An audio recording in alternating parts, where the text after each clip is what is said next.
Hello friends, എല്ലാവർക്കും നമസ്കാരം. നിങ്ങൾ ഏവരും കാത്തിരിക്കുന്ന രേവതിയുടെയും സച്ചിയുടെയും ഇന്നത്തെ വിശേഷത്തിലേക്ക് എല്ലാ കൂട്ടുകാർക്കും സ്വാഗതം.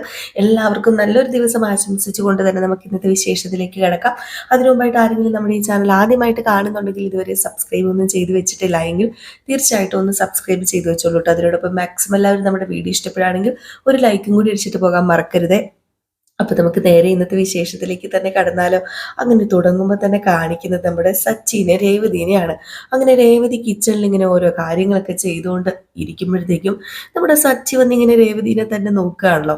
എന്നിട്ട് അങ്ങോട്ടും ഇങ്ങോട്ടും ഒക്കെ നോക്കിട്ടോ, ആരെങ്കിലും ഉണ്ടോ, ആരെങ്കിലും ഇനിയിപ്പോൾ ഇങ്ങോട്ടേക്ക് കയറി വരുമോ എന്നൊക്കെ ഓർത്തായിരിക്കും. ഏതായാലും അപ്പൊ ആരും ഇല്ല അവിടെ. അപ്പൊ നമ്മുടെ സച്ചി എന്ത് ചെയ്തു, പതുക്കെ കിച്ചണിലേക്ക് കയറി വന്നു.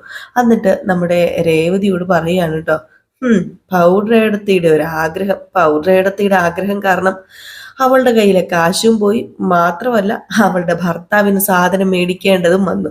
അയ്യോ, ഇനിയിപ്പോ അവ സാധനം കൊണ്ട് വരാതെ എനിക്കൊരു സമാധാനമില്ല. അല്ല, നിങ്ങൾക്ക് എന്തിനു സമാധാനക്കേടാ? നിങ്ങൾ എന്തിനാ ഇവിടെ നിൽക്കുന്നത്? നിങ്ങളൊരു കാര്യം ചെയ്യ്, നിങ്ങള് അപ്പുറം എങ്ങനെ പോയിരിക്കുക. അയ്യോ, ഞാനേ ഇവിടെ നിന്നെന്നോർത്തോണ്ട് നിനക്ക് എന്താ പ്രശ്നം ഇരിക്കുന്നത്? അല്ല, സാധാരണ ഇങ്ങനെ ആണുങ്ങൾ അടുക്കള കയറി വരാറില്ലല്ലോ, അതാ ഞാൻ പറഞ്ഞത്. അല്ല, ഭർത്താക്കന്മാർ എന്തിനാ ഇപ്പൊ അടുക്കള വരുന്നത്? അതെന്താ? ആ, അതോ, അതെന്താണെന്ന് ഞാൻ കാണിച്ചു തരാം. ഭർത്താക്കന്മാർ അടുക്കളയിലൊക്കെ ഇടയ്ക്കൊക്കെ വരും. അത് എന്തിനാണ് എന്നൊക്കെ വേണമെങ്കിൽ ഞാൻ കാണിക്കാം. എന്റെ പൊന്നു സച്ചേട്ടൻ, നിങ്ങൾ അവിടെ കാണാൻ പോയിട്ടിരിക്കുക. ഓ, എന്റെ പൊന്നു പെങ്കൊച്ചേ എന്ന് പറഞ്ഞിട്ട് നമ്മുടെ രേവതി ഒരൊറ്റ കെട്ടിപ്പിടുത്തോട്ടോ പുറകീന്ന് വന്നിട്ട്. അപ്പോഴത്തേക്ക് നമ്മുടെ രേവതി, അയ്യേ, ഇതെന്താ സച്ചേട്ടയെ കാണിക്കുന്നത്? വീട് വീട് ചുമ്മാ നാണക്കേട്. ദേ, ഞാൻ അച്ഛനെ വിളിക്കേ. അച്ഛാ, ദേ അച്ഛാ നോക്കിക്കേ എന്ന് പറഞ്ഞുകൊണ്ട് വിളിച്ചു പോവാണ്. അപ്പോഴത്തേക്ക് നമ്മുടെ സച്ചി, അച്ഛാ ഒന്നുമില്ല അച്ഛാ, അച്ഛൻ ഇങ്ങോട്ട് വരണ്ട അച്ഛാ, ഞാൻ ചായ എടുക്കാൻ വേണ്ടി വന്നതാ എന്ന് പറഞ്ഞപ്പോഴത്തേക്കും, അവിടെ എന്താ പ്രശ്നം, ഞാൻ അങ്ങോട്ട് വരണോ? അപ്പോഴത്തേക്ക് നമ്മുടെ രേവതി എന്ത് ചെയ്തു, സച്ചിനെ ഒരൊറ്റ തള്ളു. സച്ചി ആണെങ്കിൽ കിച്ചണിന്റെ വെളിയിലേക്കും ഒക്കെ പോയി കേട്ടോ. ഒന്നാന്തരം നല്ല തള്ളായിരുന്നു തള്ളിയത്. അതുകൊണ്ട് തന്നെ നമ്മുടെ സച്ചി തെറിച്ചാണ് വെളിയിലേക്ക് ചെന്ന് അങ്ങോട്ടങ്ങ് വീഴുന്നത് കേട്ടോ. സച്ചി വിട്ടുകൊടുക്കും. സച്ചി ഇങ്ങോട്ട് വന്നില്ല. സച്ചി അടുക്കളയിലേക്ക് കയറി വന്നിട്ട് ഓരോറ്റ കിസ് അടിച്ചു കേട്ടോ. ഓരോറ്റ കിസ് അടിച്ചിട്ട് സച്ചി ഇറങ്ങി വീണ്ടും ഓടി. അപ്പോഴത്തേക്ക് നമ്മുടെ രേവതി കണ്ണ് തള്ളി ഇങ്ങനെ നിൽക്കാണ് കേട്ടോ. ചെറിയൊരു റൊമാൻസ് സീൻ തന്നെയാണ് തുടങ്ങുമ്പോൾ തന്നെ കാണിക്കുന്നത്, നമ്മൾ കാണുന്നത്. ഏതായാലും നമ്മുടെ രേവതിക്കും ചെറിയൊരു നാണമാകുകയോ എന്തോ, എന്താ പറയാ, എന്തോ പോലെ ആയിപ്പോയി. അപ്പോഴത്തേക്ക് നമ്മുടെ സച്ചി ഇങ്ങനെ വെളിയിലേക്ക് ഓടി വന്ന് നിന്ന് ഇങ്ങനെ നോക്കുക. രേവതിയുടെ പ്രതികരണം എന്താണെന്ന് അറിയത്തില്ലല്ലോ. ഏതായാലും കുറച്ചു നേരം സ്തംഭിച്ച് നമ്മുടെ രേവതി അവിടെ ഇങ്ങനെ നിന്നു. എന്നിട്ട് സച്ചിനെ തന്നെ ഇങ്ങനെ രൂക്ഷമായിട്ട് നോക്കിയിട്ട് സച്ചി പോയി കഴിഞ്ഞപ്പോഴത്തേക്കും ചെറിയൊരു ചിരിയൊക്കെ പാസ്സാക്കിട്ടോ. രേവതി കുഴപ്പമില്ല, ഒരു കിസ് കിട്ടിയെന്ന് ഓർത്തിപ്പോ എന്തല്ലേ പ്രശ്നം. രേവതി ചുമ്മാ സച്ചി നിന്നപ്പോഴത്തേക്കും ഒന്ന് ചെറിയ രീതിയിലൊന്ന് അഭിനയിച്ചതാണ് കേട്ടോ. സച്ചി പോയി കഴിഞ്ഞപ്പോഴത്തേക്കും ചെറിയ നാണത്തോടൊക്കെ കൂടി ചിരിച്ചോണ്ടൊക്കെ നിൽക്കുന്നത്. പിന്നെ കാണിക്കുന്ന സീൻ എന്ന് പറഞ്ഞു കഴിഞ്ഞിട്ടുണ്ടെങ്കിൽ നമ്മുടെ രവീന്ദ്രൻ പത്രമൊക്കെ അങ്ങോട്ടും ഇങ്ങോട്ടും മറിച്ചും തിരിച്ചും ഒക്കെ വായിക്കുകയാണ്. അപ്പോഴത്തേക്കും ചന്ദ്ര വന്നിട്ട് പച്ചക്കറികൾ മേടിക്കാൻ പോയ ആളെ കാണുന്നില്ലല്ലോ രവിയേട്ടാ. അവനിത് എവിടെ പോയതായിരിക്കും? എന്താ അവൻ ഇതുവരെ വരാത്തത്? അപ്പോഴത്തേക്കും പച്ചക്കറിയൊക്കെ ആയിട്ട് പുള്ളിക്കാരൻ വരുന്നുണ്ട് കേട്ടോ. എന്തൊക്കെയോ പുറപുറത്തോണ്ടാ വരുന്നത്. അമ്മേ അമ്മേ, ശ്രുതി ശ്രുതി, ഇങ്ങ് വന്നേ, ഇങ്ങ് വാ എന്നും പറഞ്ഞുകൊണ്ട് വരിക. അപ്പോഴത്തേക്കും നമ്മുടെ ശ്രുതി വന്നിട്ട്, വന്നോ? ഞാൻ വന്നു, പറഞ്ഞ സാധനങ്ങളെല്ലാം മേടിച്ചിട്ടുണ്ട്. അല്ല, നിനക്ക് വേർപ്പൊന്നുമില്ലല്ലോ, പുറത്ത് നല്ല വെയിലാണല്ലോ, നീ എങ്ങനെയാ പോയത്? അത് പിന്നെ ഞാൻ കാറിലാ പോയത്. ഓ, ബെസ്റ്റ്. കേട്ടല്ലോ അച്ഛ, കുറച്ച് പച്ചക്കറി മേടിക്കാൻ വേണ്ടി ഇവൻ കാറിൽ പോയിരിക്കുന്നു. ഇവൻ എന്തൊരു മനുഷ്യനാ! ഓ, എന്റെ പൊന്നടാ, നിന്നെ സമ്മതിച്ചു തന്നിരിക്കുന്നു. അപ്പോഴത്തേക്ക് നമ്മുടെ ചന്ദ്ര പറഞ്ഞു, നീ മിണ്ടാതിരിക്കും സച്ചി, രേവതി ഇത് വന്നെടുത്തിട്ട് പോ എന്ന് പറഞ്ഞ് രേവതിനെ വിളിച്ചു. രേവതി ആ പച്ചക്കറിയൊക്കെ മേടിച്ചോണ്ട് കിച്ചണിലേക്ക് പോവാണ്. അപ്പോഴത്തേക്കും നമ്മുടെ ശ്രുതിയാണെങ്കിൽ, ഇന്നാ ശ്രുതി, ബാലൻസ് 10 രൂപ. ഏ, പച്ചക്കറിക്ക് 490 രൂപയായോ? ആ, അത്രമായി. ഞാൻ കുറച്ചല്ലേ മേടിക്കാൻ പറഞ്ഞത്. ആ, പച്ചക്കറിക്ക് ഇപ്പൊ എന്താ വില? അപ്പോഴത്തേക്ക് നമ്മുടെ രേവതി നോക്കിയപ്പോ കുറച്ച് പച്ചക്കറിയുള്ളൂ. അയ്യോ, ഇതിന് 490 രൂപയൊന്നും വരില്ല. അപ്പോഴത്തേക്ക് നമ്മുടെ സച്ചി, എടാ നീ നീ കള്ളം പറയല്ലേ? ബാക്കി ക്യാഷ് നീ പൊറോട്ടയും ബീഫും മേടിച്ചില്ലേ? അയ്യോ, ഞാൻ കള്ളം പറയുന്നൊന്നുമല്ല. എന്നോട് ആ കടക്കാരൻ 490 രൂപ എന്ന് പറഞ്ഞു. ഞാൻ 500 രൂപ കൊടുത്ത് ബാക്കി 10 രൂപയും തന്നു. അദ്ദേഹം മേടിച്ചത് കൂടുതലാ. ഇത് എന്റെ പൊന്നെ കുറച്ച് പച്ചക്കറിയല്ലേ മോനെ ഉള്ളൂ. അപ്പോഴത്തേക്കും നമ്മുടെ സച്ചി ചോദിച്ചു, അല്ല കടക്കാരൻ ബില്ലൊന്നും തന്നില്ലേ? ആ തന്നിട്ടുണ്ട് അച്ഛ എന്നും പറഞ്ഞുകൊണ്ട് ബില്ല് കൊടുത്തു. ബില്ല് കൊടുത്തു കഴിഞ്ഞപ്പോൾ ശരിയാണ്, ബില്ലില് 490 രൂപ തന്നെയാണ് എഴുതിയിരിക്കുന്നത്. ആഹാ, ഇതെന്താ ഇങ്ങനെ? അപ്പോഴത്തേക്ക് നമ്മുടെ സുധി പറഞ്ഞു, ഇതൊക്കെ കൊണ്ടാ ഞാൻ കടയിൽ പോകില്ല എന്ന് പറഞ്ഞത്. അപ്പോഴത്തേക്കുമാണ് പെട്ടെന്ന് ഒരു കടക്കാരൻ മനോജ് എന്ന് പറയുന്ന ആള് വിളിക്കുകയാണ്. അദ്ദേഹത്തിന്റെ കടയിൽ നിന്നാട്ടോ മേടിച്ചത്. അപ്പൊ മനോജ് വിളിച്ചു. മനോജ് വിളിച്ചപ്പോഴത്തേക്ക് നമ്മുടെ രവീന്ദ്രൻ എടുത്തിട്ട്, ആ എന്താ മനോജ്? ഓ ഓ ഓ ഓ ഓ ആയിക്കോട്ടെ ആയിക്കോട്ടെ. എന്ത് ചെയ്യാനാ, സാരമില്ലടാ, ഫോൺ വെച്ചോ. ഞാന് ഏതായാലും മരുമോള് ശ്രുതിയുടെ നമ്പർ അയച്ചു തരാം അങ്ങോട്ട്. അങ്ങോട്ട് നീ ബാക്കി പൈസ ഇട്ടാ മതി. അപ്പോഴത്തേക്ക് ഫോൺ കട്ട് ചെയ്തപ്പോ നമ്മുടെ സച്ചി ചോദിച്ചു, അത് പിന്നെ വേറൊന്നുമല്ല, ദേ ബില്ലടിക്കുന്ന എന്തോ കംപ്ലൈന്റ് അങ്ങാണ്ടാ ആ ഒരു ഇതിന്, അതും കൊണ്ടാണ് സംഭവം. സാധാരണ ബില്ലില് തെറ്റ് മനസ്സിലാക്കിയ ആൾക്കാര് പൈസ തിരിച്ച് മേടിക്കുന്നതാണല്ലോ. ഇതിപ്പം ഇവന് അങ്ങനെ ബില്ല് നോക്കിയതോ ഒന്നുമില്ല, ചോദിച്ച പൈസ എടുത്തു കൊടുത്തെന്ന അയാള് പറഞ്ഞത്. ഓ, എങ്കിലും എന്റെ പൊന്നടാ, നിന്നെ സമ്മതിച്ചു തന്നിരിക്കുന്നു. എടാ, ജസ്റ്റ് ആ ബില്ലൊന്ന് നോക്കണ്ടായിരുന്നോടാ. അത് പിന്നെ നമ്മുടെ പരിചയക്കാരനല്ലേ, അപ്പൊ പിന്നെ ബില്ലൊന്നും ഞാൻ നോക്കിയില്ല. ബില്ല് നോക്കിയില്ല. ഇങ്ങനെ പോയാലേ നിന്നെ സമ്മതിക്കണം. അച്ഛാ, 7 ഡിഗ്രി ഇവൻ മേടിച്ചിട്ടുണ്ട്, അതിലെന്താ കാര്യം? അവര് ബെല്ല് തെറ്റി അടിച്ചപ്പോഴത്തേക്കും നിനക്ക് ചോദിക്കത്തില്ലേടാ 490 രൂപ ആയോന്ന്, ഇത്രയും പച്ചക്കറിക്ക് ആകുമെന്ന്? അത് പിന്നെ എനിക്ക് അതിന്റെ വിലയൊന്നും അറിയത്തില്ലല്ലോ. ഞാൻ കരുതി 490 രൂപയായി കാണുമായിരിക്കുന്നു. ഞാൻ ഇതുവരെ സാധനം വല്ലതും മേടിച്ചിട്ടുണ്ടോ? അപ്പോഴത്തേക്ക് നമ്മുടെ ശ്രുതി പറഞ്ഞു, കണക്ക് ചോദിച്ച് മേടിക്കണ്ടേ, ഓരോന്നിനും കിലോയ്ക്ക് എത്രയാണെന്ന് ചോദിച്ചു വേണം മേടിക്കാനായിട്ട്. ശ്രുതി, നീ എന്തിനാ എന്നെ കുറ്റം വെക്കുന്നത്? നീയും കൂടെ എന്നെ ഇങ്ങനെ പറയല്ലേ. അപ്പോഴത്തേക്ക് ചന്ദ്ര പറഞ്ഞു, അവന് കടയിൽ പോയി പരിചയമില്ലല്ലോ. പോട്ടെ. അല്ല ചന്ദ്രൻ, ഇവനൊരു ബിസിനസ് തുടങ്ങാൻ പോകുന്ന ആളല്ലേ, വലിയ ഷോറൂം. എന്നിട്ട് ഈ ചെറിയ കണക്ക് പോലും അറിയത്തില്ലാത്ത ഇവന് എങ്ങനെ വലിയ ഷോറൂം തുടങ്ങുന്ന എനിക്ക് പോലും അറിയത്തില്ല. അതൊക്കെ അവൻ ചെയ്തോളൂ രവിയേട്ടാ ആ കേസങ്ങ് വിട്. കുറെ ഡിഗ്രി ഉണ്ടെന്ന് പറഞ്ഞിട്ട് ഒരു കാര്യമില്ല എന്റെ പൊന്നു മോനെ. ക്ലാസ്സിൽ നിന്നും പുസ്തകത്തിൽ നിന്നും കിട്ടാത്ത പലതും അതിൽ നിന്ന് പുറത്തു നിന്നൊക്കെ കിട്ടാനുണ്ട്. അതാദ്യം നമ്മള് ഇങ്ങോട്ടേക്ക് മേടിക്കണം. അല്ലാതെ പുസ്തകവും അതുപോലെ തന്നെ ക്ലാസ്സിൽ നിന്ന് പഠിപ്പിക്കുന്നതെല്ലാം കാണാതെ പഠിച്ചാൽ പോരാ. ലോക വിവരം വേണമെന്നാ ഞാൻ പറഞ്ഞത്. സുധി, മനസ്സിലായോ നിനക്ക്? അത് പിന്നെ അച്ഛാ. അപ്പോഴത്തേക്ക് നമ്മുടെ സച്ചു പറഞ്ഞു, ഇവൻ അമ്മായിയപ്പന്റെ കാച്ച് തോലയ്ക്കാതിരുന്ന ഭാഗ്യം. കടയൊക്കെ ഇടുന്നത് കൊള്ളാം. എടാ, ഒരു വെജിറ്റബിൾ ബിരിയാണി ഉണ്ടാക്കാൻ 300 രൂപ തികച്ചു മതി. അത് നിനക്ക് മനസ്സിലാക്കത്തില്ലേ? ഇനിയിപ്പൊ ഇതൊന്നും പറഞ്ഞിട്ട് കാര്യമില്ല സച്ചി, നീ അത് വിട്. നാളെ ഒരു വിശേഷ ദിവസമല്ലേ, ഇനിയിപ്പൊ ഇവിടെ പ്രശ്നം ഉണ്ടാക്കണ്ട. നാളെ സ്പെഷ്യൽ ഫുഡ് ഉണ്ടാക്കണം. അതിനു വേണ്ടി ഉള്ള സാധനങ്ങളൊക്കെ നീ രേവതിക്ക് മേടിച്ചു കൊടുക്കണം. നാളെ വിശേഷ ദിവസവും? നാളെ എന്ത് വിശേഷ ദിവസം? അപ്പൊ രേവതി ഇങ്ങനെ ചിരിച്ചോണ്ടൊക്കെ വരികയാണ് കേട്ടോ. സച്ചിക്ക് അറിയാന്നാ ഓർത്തത്. അപ്പോഴത്തേക്ക് വീണ്ടും സച്ചി, വിശേഷ ദിവസവും? എനിക്കങ്ങോട്ടൊരു എത്തും പിടിയും കിട്ടുന്നില്ലല്ലോ. നാളത്തെ ദിവസത്തിന് എന്താ പ്രത്യേകത ഇരിക്കുന്നത്? എന്താ, നിനക്ക് ഓർമ്മയില്ലേടാ? എന്തോർമ്മ? എന്തോർമ്മിക്കാന്? നിന്റെ ജീവിതത്തിലെ പ്രധാനപ്പെട്ട ദിവസമാ നാളെ. എന്താ? എന്റെ പിറന്നാള്? എന്റെ പിറന്നാളല്ലല്ലോ. അപ്പോഴത്തേക്ക് നമ്മുടെ ശ്രുതി ചോദിച്ചു, അതെന്താ നാളത്തെ ദിവസത്തിന് പ്രത്യേകത? അപ്പൊ ശ്രുതിയും പറഞ്ഞു, എനിക്കും അറിയില്ലല്ലോ. അപ്പോഴത്തേക്കുമാണ് പെട്ടെന്ന് നമ്മുടെ സച്ചി, ഓർമ്മ വന്നച്ചാ, ഓർമ്മ വന്നു. രേവതി, അച്ഛന്റെ ക്യാഷ് എടുത്തോണ്ട് ഇവൻ ഓടിപ്പോയ ദിവസമല്ലേ? മനസ്സിലായി. നാളത്തെ ദിവസത്തിന്റെ പ്രത്യേകത മനസ്സിലായി. അങ്ങനെ ഒരു ദിവസം നാളെയാണല്ലോ. അപ്പോഴത്തേക്കാണ് നമ്മുടെ ശ്രുതിയുടെ മുഖം അങ്ങ് മാറിയത്. അപ്പൊ ശ്രുതി പറഞ്ഞു, അങ്ങനെ ഒരു ദിവസമൊന്നുമില്ല. അങ്ങനെ ഒരു ദിവസം ഇല്ലെന്ന് ആരാ പറഞ്ഞത്? നാളെ അവൻ ഓടിപ്പോയതിന്റെ 1-ാം വാർഷിക. എന്തിനാ അച്ഛാ ഫുഡൊക്കെ ഉണ്ടാക്കി ആഘോഷിക്കുന്നത്? ഇവന് 2 പൊട്ടിക്കുമല്ല ചെയ്യേണ്ടതെന്ന്. അപ്പോഴത്തേക്ക് നമ്മുടെ രേവതിനെ വീണ്ടും കാണിക്കുക. രേവതിയുടെ മുഖം അങ്ങ് വല്ലാണ്ടങ്ങ് പോയി കേട്ടോ. അപ്പോഴത്തേക്ക് നമ്മുടെ സച്ചി പറഞ്ഞു, അല്ല അച്ഛൻ പറഞ്ഞല്ലോ എന്റെ ജീവിതത്തിലെ പ്രധാനപ്പെട്ട ദിവസമാണ്. അതെങ്ങനെയാ എന്റെ ജീവിതത്തിലെ പ്രധാനപ്പെട്ട ദിവസമാവുക? എനിക്കിതങ്ങോട്ട് എത്തും പിടിയും കിട്ടുന്നില്ലല്ലോ. എടാ പൊട്ടാ, നിന്റെ ജീവിതത്തിലെ പ്രധാനപ്പെട്ട ദിവസം തന്നെയാടാ വിശേഷപ്പെട്ട ദിവസം. എടാ, അന്ന് വേറൊരു കാര്യം കൂടെ നടന്നിട്ടുണ്ട്. നീ ഒന്ന് ചിന്തിച്ചു നോക്കി. അപ്പോഴാണ് പെട്ടെന്ന് നമ്മുടെ രേവതിയുടെ മുഖത്തേക്ക് നോക്കിയത്. അപ്പൊ രേവതിയോട് ചോദിക്കുക, എന്താണ് രേവതി, നിനക്കറിയാമോ? വേറെന്താ അന്നത്തെ ദിവസം നടന്ന്? ഇപ്പൊ ചന്ദ്ര ഒരു പുച്ഛത്തോടു കൂടി ചിരിക്കുകയാണ് കേട്ടോ.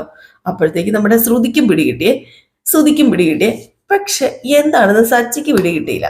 ഏതായാലും രേവതിയുടെ കയ്യിൽ നിന്ന് പോതിരം കിട്ടും. അപ്പൊ രേവതി പറഞ്ഞ്, ഇദ്ദേഹത്തിന് അതൊന്നും ഓർമ്മയില്ല അച്ഛാ, വേണ്ട, ഇദ്ദേഹത്തിനോട് അതൊന്നും അച്ഛൻ പറയണ്ടെന്ന് പറഞ്ഞ് രേവതി അങ്ങ് പോയി. രേവതി പിണങ്ങി പോയ പോലെ അങ്ങ് പോയത്. അപ്പൊ സച്ചി, ഇവളെന്തിനാ ദേഷ്യപ്പെടുന്നത്? ഇവളെന്താ ഇങ്ങനെയായി പറയുന്നത്?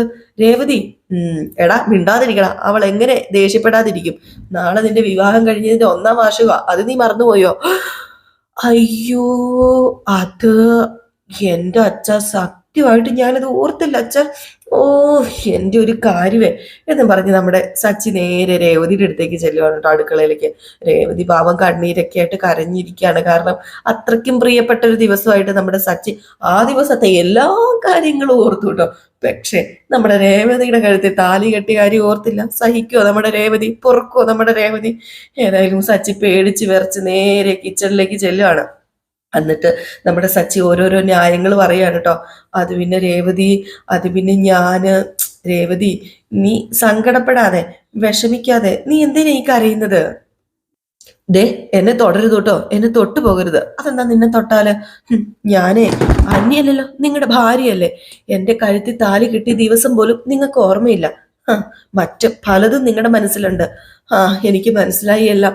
നാളത്തെ ദിവസത്തിന്റെ പ്രത്യേകത എന്താണെന്ന് ചോദിച്ചപ്പം നിങ്ങളുടെ ഏട്ടൻ ഓടിപ്പോയ ദിവസമാണെന്നല്ലേ നിങ്ങൾ പറഞ്ഞത്. അപ്പോഴേ എനിക്ക് പിടികിട്ടി ഒന്നും നിങ്ങളുടെ മനസ്സിലില്ലെന്ന്. അത് പിന്നെ അത് സത്യമല്ലേ. കഴിഞ്ഞ വർഷം അതേ ദിവസം തന്നെയല്ലേ അവൻ ഓടിപ്പോയത്. അത് മാത്രമല്ലേ നിങ്ങൾക്ക് ഓർമ്മയുള്ളൂ? വേറെ ഒന്നും ഓർമ്മയില്ലല്ലോ. നമ്മുടെ കല്യാണം കഴിഞ്ഞ ദിവസമാണെന്ന് നിങ്ങൾക്ക് ഓർമ്മയില്ലല്ലോ. ഏതായാലും കൊള്ളാം സച്ചേട്ടാ. ഞാൻ ഓർത്തു ഇതൊക്കെ അറിയായിരിക്കുന്നു. പണ്ടൊക്കെ അടിക്കടിക്ക് പറയുമായിരുന്നല്ലോ, അവൻ ഓടിപ്പോയത് കൊണ്ടാണ് നീ എന്റെ തലയിൽ ആയതെന്ന്. ഇപ്പോഴും അങ്ങനെയൊക്കെ തന്നെയല്ലേ ചിന്തിക്കുന്നത്? അതുകൊണ്ടല്ലേ ഇപ്പൊ ഇങ്ങനെ ഉണ്ടായത്. അത് പിന്നെ രേവതി, നീ ഞാൻ പറയുന്നൊന്ന് കേക്ക്, മനസ്സിലാക്ക്. നീ എന്തൊക്കെയാ പറയുന്നത്? അന്നത്തെ പോലെയാണോ നമ്മളിപ്പം? നമ്മള് ഇപ്പം നല്ല ഭാര്യയും ഭർത്താവും അല്ലേ. നാളെ നമ്മുടെ വിവാഹ വാർഷികമാണെന്ന് എനിക്ക് ഓർമ്മയുണ്ടായിരുന്നു. അത് രണ്ടാമതായിട്ട് പറയാന്ന് കരുതിയിട്ടാ ഞാൻ പറയാത്തത്. അയ്യോ, ഞാനത് വിശ്വസിച്ച് സച്ചേട്ടാ. അയ്യോ, സച്ചി അല്ല, സച്ചി നല്ല രേവതി, ഞാൻ സത്യം പറഞ്ഞത്. അവന് ഓടിപ്പോയ കാര്യം പെട്ടെന്ന് മനസ്സിൽ വന്നപ്പോഴേ ഞാനത് ആദ്യം പറഞ്ഞു പോയതാ. അപ്പം എന്റെ കഴുത്തിൽ നിങ്ങൾ താലി കെട്ടിയത് പെട്ടെന്ന് മനസ്സിൽ വന്നില്ല അല്ലേ? വന്നു വന്നു, എല്ലാം വന്നു, എല്ലാം വന്നു. അല്ല, പെണ്ണൊക്കെ കണ്ട് കല്യാണമൊക്കെ നിശ്ചയിച്ച് കല്യാണക്കത്തൊക്കെ അടിച്ച് എല്ലാവരെയും ക്ഷണിച്ചൊക്കെ നമ്മൾ കല്യാണം നടത്തിയെങ്കിൽ ഞാൻ പെട്ടെന്ന് ഓർത്തേനെ. പക്ഷെ ഇത് അങ്ങനെയൊന്നും ഉണ്ടായിരുന്നില്ലല്ലോ രേവതി. ഇത് എടുത്തോ പിടിച്ചോ എന്ന് പറഞ്ഞ് പെട്ടെന്ന് നടത്തിയതല്ലേ. ഏതോ ഒരു ഓട്ടത്തിന് പോയപ്പം അച്ഛൻ എന്നെ വിളിച്ചു വരുത്തി പെട്ടെന്ന് നിന്നെ കെട്ടാൻ പറഞ്ഞു, കെട്ടി. അതെങ്ങനെയാ പെട്ടെന്ന് ഓർമ്മ വരുന്നത്? ദേ സച്ചേട്ടാ, ഓരോ എക്സ്ക്യൂസ് പറയല്ലേ. കല്യാണം കഴിഞ്ഞ നാള് നിങ്ങൾ മറക്കാൻ പാടില്ലായിരുന്നു. അത് മറന്നത് നിങ്ങളുടെ തെറ്റ് തന്നെയാ.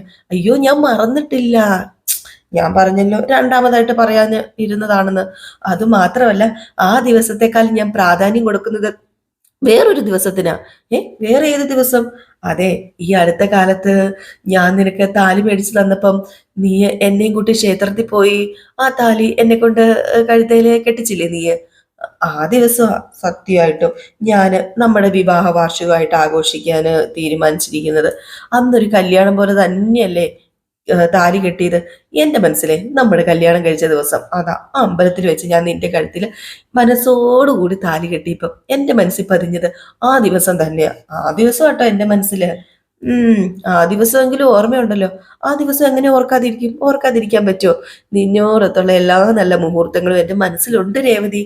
നിന്നെ ആദ്യമായിട്ട് കണ്ട ദിവസം, സംസാരിച്ച ദിവസം ഒക്കെ എനിക്ക് ഓർമ്മയുണ്ട്. ഇപ്പോഴും എന്റെ മനസ്സിൽ നിൽപ്പുണ്ട്. ആണോ? സത്യമാണോ? എങ്കിൽ പറ, എപ്പോഴാ എന്നെ ആദ്യമായിട്ട് കണ്ടത്? അത് അത് പിന്നെ പറ സച്ചേട്ടാ, പറ. എല്ലാം ഓർമ്മയുണ്ടല്ലോ. അത് അത് അന്നന്ന് കല്യാണ ദിവസം നിന്നെയും കൂട്ടി പാർലറിൽ പോയില്ലേ? ആ, അന്നാ നിന്നെ ആദ്യമായിട്ട് കണ്ടത്. അതിനു മുമ്പ് സച്ചേട്ടൻ എന്നെ കണ്ടിട്ടില്ല? അതിനു മുമ്പ് എപ്പോഴാണ് ഞാൻ കണ്ടിട്ടുള്ളത്? അതിനു മുമ്പ് ഞാൻ കണ്ടായിരുന്നോ? ഏയ്, അതിനു മുമ്പ് ഞാൻ കണ്ടിട്ടില്ല. ദേ സച്ചേട്ടാ, എത്രത്തോളം നിങ്ങളുടെ മനസ്സിൽ ഞാനുണ്ടെന്ന് എനിക്ക് നന്നായിട്ട് മനസ്സിലായി. നിങ്ങളുടെ മനസ്സിൽ ഞാൻ ഇല്ല. എന്നെ ആദ്യമായിട്ട് കണ്ടതും സംസാരിച്ചതും ഓർമ്മയില്ല അത്രേ. ചുമ്മാ ഓരോന്ന് പറയുക. എല്ലാം ഓർമ്മയുണ്ട് പോലും, എല്ലാം ഓർമ്മയുണ്ട്. അയ്യേ രേവതി, നീ പിണങ്ങാതെ. നമ്മൾ എവിടെ വെച്ച് ആദ്യമായിട്ട് കണ്ടത് നിനക്കറിയെങ്കിൽ അത് പറ. ഞാൻ നിങ്ങളെ ആദ്യമായിട്ട് കാണുമ്പോഴേ തെരുവിൽ വെച്ച് നിങ്ങൾ ഒരാളെ അടിക്കുകയായിരുന്നു. അതേത് തെരുവിൽ വെച്ചാ ഞാൻ അടിച്ചത്? ഞാൻ ഓർക്കുന്നില്ലല്ലോ. ആ, ഏത് തെരുവിലാ വെച്ചടിച്ചതെന്ന് ഞാൻ ഓർക്കുന്നില്ല. ഈ കല്യാണത്തിന് മുമ്പേ പല തെരുവിലും വെച്ച് പലരെയും പെരുമാറിയിട്ടുണ്ടേ.